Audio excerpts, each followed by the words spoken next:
Njerëzit bëjnë plane, ndërrojnë për të ardhmen, por jeta ka rrugët e veta. Dhe ndonjëherë, ajo të çon aty ku kurrë nuk e kishe menduar. Tinka Kurti, një emër i madh, një grua që ka jetuar me artin, me skenën, me dashurinë e publikut shqiptar. Por ditët e fundit, një pamje ndryshe e saj preku zemrat e mira shqiptarëve. Tinka sot jeton në një azil për të moshuar. Me buzëqeshjen e saj të njohur, por me një trishtim të thellë në sy ajo rrëfen. Kur erdha këtu, ishte një tragjedi për mua. Doja të largohesha. Sot kam filluar të mësohem. Këtu ka njerëz të mirë, gjeta ngrohtësi. Si ndodhi që një ikon e kinematografisë shqiptare të përfundonte në azil? Shumë nuk e din, në vitin 2018, ajo humbi djalin e saj të vetëm. Ai jetonte në Kanada. Po të ishte ende gjallë, ajo ndoshta nuk do të ishte kurrë vetëm.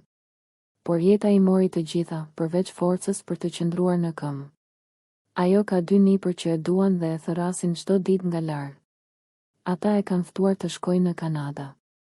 Por ajo nuk pranon. Kjo është toka ime. Këtu kam jetuar, këtu dua të jem deri në fund, thot ajo.